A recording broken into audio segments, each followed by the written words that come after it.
जय हिंद दोस्तों। हमारे YouTube चैनल मैक्रो स्टडीज़ में मैं आपका स्वागत करता हूं। आज हम संविधान की लेक्चर श्रृंखला को आगे बढ़ाते हुए भाग 1 पढ़ने वाले हैं और इसका नाम है संघ और उसका राज्य क्षेत्र। और प्रीवियस वीडियो की लिंक भी मैंने डिस्क्रिप्शन में दी हुई है, आप उन्हें भी जाकर देख लीजिएगा। ठीक है दोस्तों, तो आगे बढ़ते हैं हम और शुरुआत करते हैं भाग 1 जिसका नाम है संघ एवं इसका राज्य क्षेत्र। तो संविधान के भाग 1, तो भाग 1 से मतलब ये है कि जैसे बुक हुई तो एक बुक में बहुत सारे पार्ट होते हैं ना, तो बस वैसे ही संविधान की जो बुक है उसमें बहुत सारे भाग है। ठीक है, तो भाग 1 जो है उसका नाम रखा है संघ एवं इसका राज्य क्षेत्र। तो संविधान के भाग 1 के अंतर्गत अनुच्छेद 1 से 4 तक में संघ एवं इसके क्षेत्रों की चर्चा की गई है।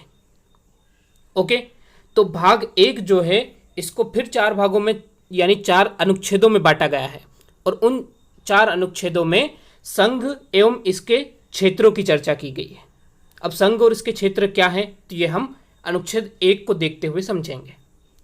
अनुच्छेद 1 के अनुसार भारत राज्यों का एक संघ है। ठीक है, भारत राज्यों का क्या है, एक संघ है, यह अनुच्छेद 1 कहता है। अब ये इस बात से हमें क्या पता चलता है, तो इससे हमें यह पता चलता है, यहाँ से 2 बातें स्पष्ट होती है। ठीक है, 2 बातें स्पष्ट होती है। एक तो देश का नाम, इसमें लिखा ना कि भारत राज्यों का संघ है, भारत अर्थात इंडिया। ठीक है, यहाँ पे दरअसल इस अनुच्छेद को अगर अच्छे से हम देखते हैं तो इसमें लिखा हुआ है कि अनुच्छेद 1 के अनुसार भारत अर्थात इंडिया राज्यों का संघ है। तो एक तो हमको क्या देश का नाम पता चल रहा है और दूसरा राज्य पद्धति, संघ ये बता रहा है, भारत की राज्य पद्धति स्पष्ट कर रहा है। ठीक है, तो हम पहली बात पे आते हैं। पहली बात यानी भारत अर्थात इंडिया, यानी संविधान के अनुच्छेद 1 में हमें हमारे देश का नाम मिलता है भारत अर्थात इंडिया। 2 नाम क्यों, भारत ही क्यों नहीं कह दिया गया या फिर इंडिया ही क्यों नहीं कह दिया गया? तो दरअसल रीज़न था इसके पीछे कि संविधान सभा में इस बात को लेके बहस हुई।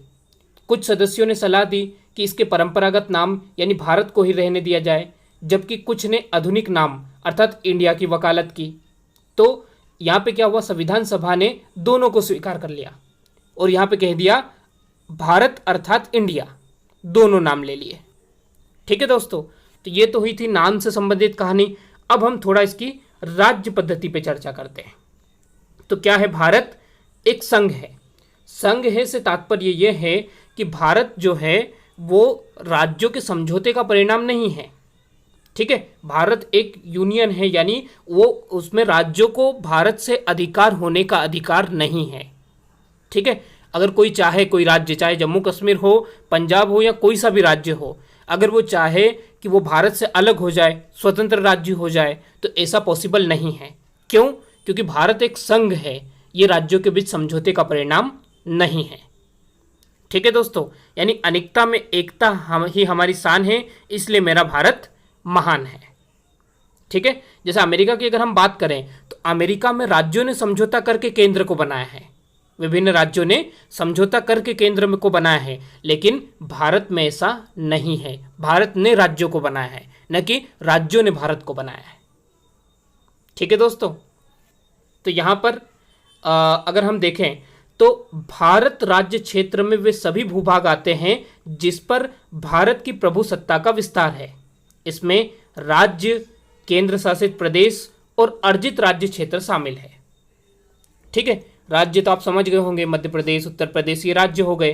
केंद्र शासित प्रदेश दिल्ली हुआ, अंडमान निकोबार हुआ, ये केंद्र शासित प्रदेश है। और अर्जित राज्य क्षेत्र यानी भारत किसी अन्य देश पर या किसी अन्य क्षेत्र पर आक्रमण द्वारा उसको अपने भारत में शामिल कर ले तो वो क्या हो जाएगा, अर्जित राज्य क्षेत्र हो जाएगा। ठीक है, वो भी भारत में ही शामिल होगा। और वर्तमान में आप सभी जानते हैं 28 राज्य और 9 केंद्र शासित प्रदेश भारत में हैं। ठीक है दोस्तों, अब एक क्वेश्चन यहाँ पर यह भी बनता है कि आखिर राज्यों का निर्माण क्यों किया, राज्य क्यों बनाए, केंद्र शासित प्रदेश क्यों बनाए? भाई इनके पीछे रीज़न क्या था? जैसे फ्रांस है, फ्रांस में कोई राज्य नहीं है, स्विट्जरलैंड में राज्य नहीं है, ऐसा क्यों? भारत में ऐसा क्यों किया? तो इसका रीजन था प्रशासनिक सुविधा के लिए। ठीक है दोस्तों, प्रशासनिक सुविधा के लिए हमने राज्यों का निर्माण किया। बस इसके पीछे और कोई रीजन नहीं था। अब अनुच्छेद 1 हम अच्छे से पढ़ चुके हैं। अब हम अनुच्छेद 2 को पढ़ेंगे। अनुच्छेद 2 में नए राज्यों का प्रवेश व स्थापना की बात कही गई है। ठीक है, नए राज्यों, यहां पर यह शब्द बहुत इंपॉर्टेंट है दोस्तों। ठीक है, यहां पर यही आपको कंफ्यूज करेगा। अनुच्छेद 2 क्या कह रहा है? नए राज्यों, वर्तमान राज्यों की बात नहीं हो रही है, जो प्रेजेंट है उन राज्यों की नहीं, कोई नया राज्य अगर हो उसकी बात हो रही है। तो अनुच्छेद 2 संसद को संघ में नए राज्यों के प्रवेश या स्थापना करने के लिए विधि बनाने का अधिकार देता है। इस तरह अनुच्छेद 2 संसद को 2 शक्तियां प्रदान करता है। एक, नए राज्यों को भारत संघ में शामिल करें। दूसरा, नए राज्यों का गठन करने की शक्ति। पहले में शामिल हो रहा है, दूसरे में उनका गठन करने की शक्ति। जैसा अगर हम देखें एग्जाम्पल के लिए कि पहले अनुच्छेद 2 जो था उसका एक भाग था अनुच्छेद 2A। ठीक है, तो उसमें क्या था? सब आर्टिकल था, मतलब ये तो इसमें लिखा था भारत है, भारतीय राज्य बनने से पहले सिक्किम की स्थिति सहयुक्त राज्य की थी। यद्यपि मूल संविधान में सहयुक्त राज्य का कोई प्रावधान नहीं था। 35वें संविधान संशोधन अधिनियम 1974 के द्वारा संविधान में अनुच्छेद 2A जोड़कर सिक्किम को सहयुक्त राज्य का दर्जा दिया गया। ठीक है, यानी सिक्किम को पहले क्या क्या शामिल किया गया? तो सहयुक्त के राज्य के दर्जे के साथ शामिल किया गया था। ठीक है, और फिर क्या हुआ? उसको राज्य बनाया। तो 1975 में सिक्किम में विधानसभा ने जनमत संग्रह के आधार पर सिक्किम के शासक चोग्याल का पद समाप्त कर दिया और 36वें संविधान संशोधन द्वारा उसको भारतीय राज्य बना दिया गया, यानी उसका गठन कर दिया गया। ठीक है दोस्तों, यानी चोग्याल जो था वो सिक्किम के राजा था। उसने भारत में शामिल होने से पहले तो मना ही कर दिया था, फिर वो शामिल हुआ, लेकिन उसने कहा कि भाई मुझे विशेष अधिकार मेरे राज्य में चाहिए, तो उसको संयुक्त राज्य की तरह भारत में शामिल किया, यानी वो नया राज्य भारत में शामिल हो रहा था। ठीक है, और बाद में फिर क्या हुआ? वहां के पद, चोग्याल का पद समाप्त हो गया और उसको भारत का राज्य बना दिया गया। ये नए राज्य की बात हुई थी। भारत में जो प्रेजेंट राज्य थे उनकी बात नहीं हो रही है। ओके दोस्तों, उम्मीद करता हूं आपको समझ में आ गया होगा। फिर भी अगर आपका कुछ डाउट हो तो आप कमेंट बॉक्स में आपके डाउट लिख सकते हैं। अब बात करते हैं अनुच्छेद 3 की। अनुच्छेद 3 क्या कहता है? नए राज्यों का निर्माण और वर्तमान राज्यों के क्षेत्रों, सीमाओं या नामों में परिवर्तन।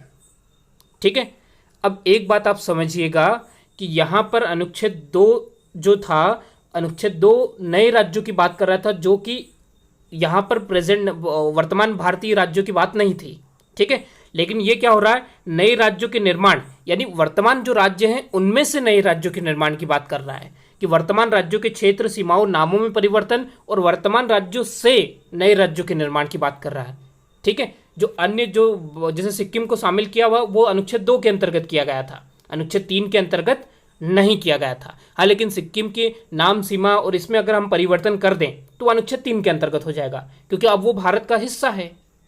ठीक है दोस्तों, उम्मीद करता हूं आप समझ गए होंगे। तो संसद विधि द्वारा किसी राज्य में उसका राज्य क्षेत्र अलग करके अथवा 2 या अधिक राज्यों या राज्यों के भागों को मिलाकर अथवा किसी राज्य क्षेत्र को किसी राज्य के भाग के साथ मिलाकर नए राज्य का निर्माण कर सकेगी। ठीक है, इसको 1-2 बार आप पढ़ेंगे तो आपको खुद समझ में आ जाएगा कि ये क्या बात कर रहा है। फिर अगला पॉइंट क्या कहता है?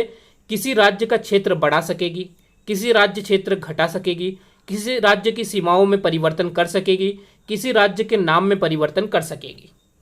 जैसे इसका सबसे अच्छा एग्जाम्पल हम ले तो जैसे मध्य प्रदेश से छत्तीसगढ़ अलग हुआ था। ठीक है, नए राज्य का निर्माण हुआ, बाकायदा हुआ। ठीक है, वर्तमान राज्यों के क्षेत्रों, सीमाओं और नामों में परिवर्तन हुआ, एक नया राज्य बन गया छत्तीसगढ़, नाम में परिवर्तन होगा, पहले मध्य प्रदेश ही था। अगर हम तेलंगाना राज्य की बात करें तो आंध्र प्रदेश की सीमा, क्षेत्र, नाम बाकायदा परिवर्तित हुआ और उस क्षेत्र को तेलंगाना घोषित कर दिया गया। तो ये जो राज्यों के नए राज्यों का गठन होता है वो किसके अंतर्गत होता है? अनुच्छेद 3 के अंतर्गत। ठीक है, जो कि पहले से ही भारत में शामिल है उनकी बात हो रही है। लेकिन हमको कुछ जो भारत में शामिल है ही नहीं, जैसे हमने पाकिस्तान के बलूचिस्तान पे कब्जा कर लिया और उसको भारत का राज्य बना दिया बलूचिस्तान, तो फिर क्या हो जाएगा? यहाँ पे वो अनुच्छेद 2 के अंतर्गत आएगा, अनुच्छेद 3 के अंतर्गत नहीं आएगा। आगे बढ़ते हैं हम। अब ये क्वेश्चन अक्सर एग्जाम्स में बना हुआ है कि नए राज्यों के गठन की प्रक्रिया क्या है, कौन सी प्रक्रिया के द्वारा नए राज्यों का गठन होता है। ये यूपीएससी मेंस में भी ये क्वेश्चन आ चुका है। ठीक है, तो हम थोड़ा नए राज्यों के गठन की प्रक्रिया समझेंगे। तो संसद साधारण बहुमत से किसी नए राज्यों के गठन, किसी नए राज्यों की सीमाओं या वर्तमान राज्यों के क्षेत्र सीमा या नामों में परिवर्तन कर सकती है। ठीक है दोस्तों, साधारण बहुमत यानी जितने मौजूद हैं उनका मतदान जो है, ठीक है, ये साधारण बहुमत रहेगा संसद में जितने मौजूद हैं। तो साधारण बहुमत से ये नए राज्यों का गठन होता है, किंतु इसके लिए संबंधित विधेयक राष्ट्रपति की सिफारिश से ही संसद में प्रस्तुत किया जाएगा, अन्यथा नहीं। ठीक है, यानी राष्ट्रपति की सिफारिश अत्यंत आवश्यक है। अगर विधेयक किसी राज्य की क्षेत्र सीमा या नामों में परिवर्तन से संबंधित है तो राष्ट्रपति विधेयक को संबंधित राज्य के विधानमंडल को प्रेषित करेगा। यानी फॉर एग्जाम्पल के लिए अगर हम पश्चिम बंगाल जो है, पश्चिम बंगाल की नाम सीमा आदि में परिवर्तन करना चाहते हैं, राष्ट्रपति की मंजूरी से विधेयक संसद में प्रस्तुत हो गया, तो अब राष्ट्रपति क्या करेगा कि संबंधित राज्य यानी पश्चिम बंगाल को वो विधेयक प्रेषित करेगा। ठीक है, अब क्या होता है, किंतु संसद राष्ट्रपति विधानमंडल की राय से आबद्ध नहीं है।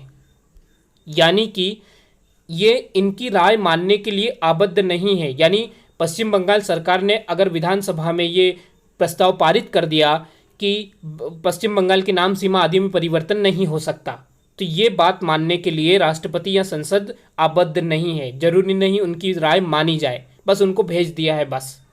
ठीक है, वहाँ से अब जो विधेयक रिटर्न आएगा वहाँ से उसकी समय अवधि राष्ट्रपति निर्धारित करेगा, और राष्ट्रपति चाहे तो उसकी समय अवधि बढ़ा भी सकता है। ठीक है, और अगर निश्चित समय अवधि में नहीं भेजा तो भी वो पारित ही माना जाएगा, और राष्ट्रपति फिर उसको संसद में पेश करेगा, साधारण बहुमत से वो पारित हो जाएगा और नए राज्य का गठन हो जाएगा या नाम सीमा आदि में परिवर्तन हो जाएगा। क्लियर है दोस्तों, तो ये है प्रक्रिया उसकी। अब बात करते हैं अनुच्छेद 4 की। यह बहुत इंपॉर्टेंट अनुच्छेद है दोस्तों।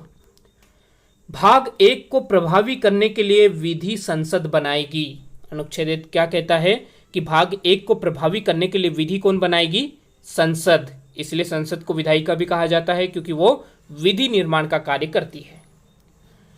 संसद द्वारा अनुच्छेद 2 अथवा अनुच्छेद 3 के अंतर्गत बनाई गई विधि अनुच्छेद 368 के प्रयोजनों के लिए संविधान संशोधन करने वाली विधि नहीं समझी जाएगी। यानी अगर नए राज्य का गठन करना हो तो इसके लिए कोई संविधान संशोधन पारित नहीं होता है। ठीक है दोस्तों, ये नॉर्मली साधारण विधेयक से ही, साधारण बहुमत से ही इसको पारित कर दिया जाता है। इसके लिए कोई संविधान संशोधन की आवश्यकता नहीं है। ठीक है, अब यहाँ पे क्या होता है, बेरूबाड़ी मामला, ये 1960 का एक बहुत ही इंपॉर्टेंट मामला है।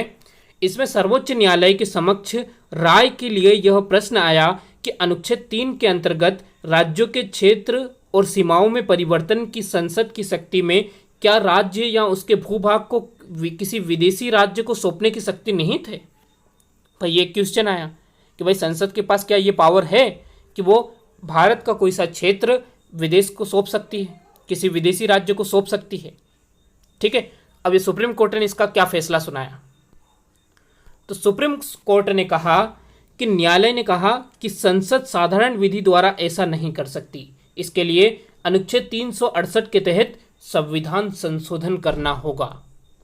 ठीक है, बिना संविधान संशोधन के ये कार्य नहीं किया जा सकता। अतः संसद द्वारा 9वां संविधान संशोधन पारित कर बेरूबारी संघ राज्य क्षेत्र को पाकिस्तान को सौंप दिया गया। ये बेरूबारी जो एरिया था ये था पश्चिम बंगाल में, और पश्चिम बंगाल में ये पाकिस्तान में शामिल होने वाला था, तो इसके लिए ये पूरी प्रक्रिया अपनाई गई और 9वां संविधान संशोधन अधिनियम पारित कर 1960 में ये एरिया पाकिस्तान यानी वर्तमान बांग्लादेश को सौंप दिया गया। ठीक है दोस्तों, तो ये था भाग 1 संविधान का, जिसके अंतर्गत हमने संघ और उसके राज्य क्षेत्रों पर विस्तृत चर्चा की है। तो मिलते हैं हम नेक्स्ट वीडियो में, और उसके साथ हम संविधान की लेक्चर श्रृंखला को आगे बढ़ाएंगे। ठीक है, वीडियो अच्छा लगा हो तो आप लाइक शेयर सब्सक्राइब जरूर कीजिएगा दोस्तों। धन्यवाद।